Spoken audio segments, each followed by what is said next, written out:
Very dark man came out to do that video. I know that they've called you to tell you that I have petitioned them, right?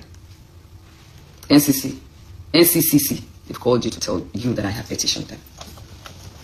So you have to come out and do your normal manipulative tactics.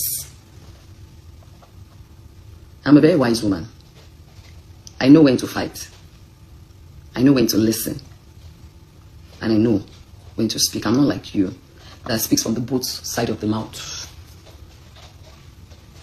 I'm not like you that is very, very manipulative, deceitful, cunning.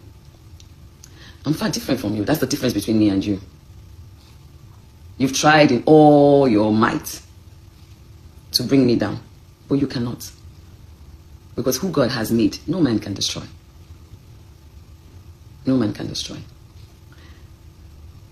I'm so glad that you yourself start to see a lot of videos of you circulating on the same internet space. Videos that you made.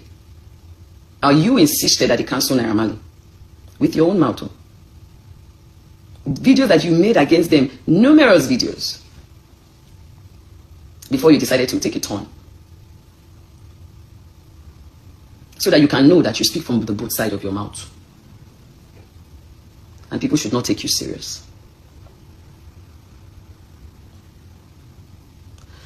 Guys, let me go straight to it. So, yes, I was invited by the, police people? They call them the National Cyber Bullying stuff, right? And I was on my way to Tanzania for Priscilla's wedding when I was called upon. I saw the letter. I sent it to my lawyer. I put a call through. I sent a message that I'm not going to be around, but when I come back, I would honor their invitation. So I traveled, I came back. When I came back, they responded with a letter and asked me to pick a date. I picked the date. And we went, me and my lawyer, we got to Abuja. I didn't know why I was invited, but I had an idea. But I just didn't know which of it was, But later, I had an idea of why I was going there, so I went.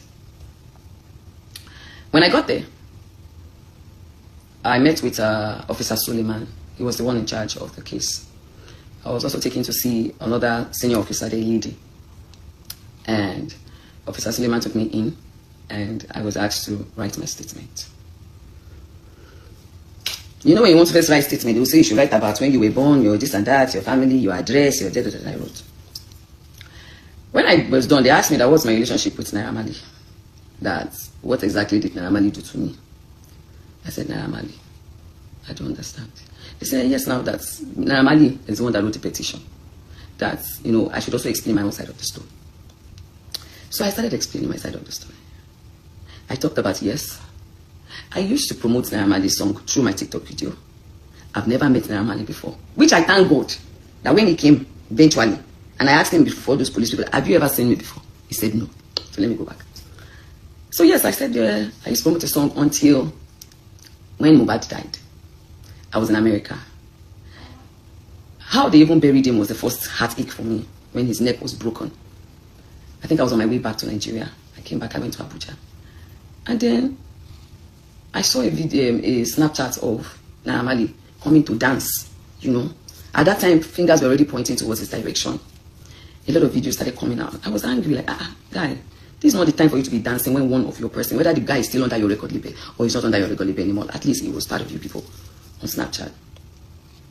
And I was like, then Sam Larry also, did one video, was saying, later deleted the video, but obviously the video had circulated, something like where Uku can sorrow, that kind of thing. Like, when somebody's dead, the dead cannot speak, then later deleted it. I was like, Then videos started coming out about how he went to Naira Marley's house with some of his friends to say he didn't want to work with their manager anymore. How, they were beaten. He landed in the hospital. We saw the bruises. He said, if anything happened to me, they should hold Naira Marley. How there was so many videos just flying around. Until when I now saw Sam Larry's video. When Zlatan and Mohbad were having a video shoot and he came in with some boys. They were holding weapon. They were holding something like a weapon. And I was like, So this thing is true. And as a concerned citizen, as a mother, I don't think I was the only one that was pained.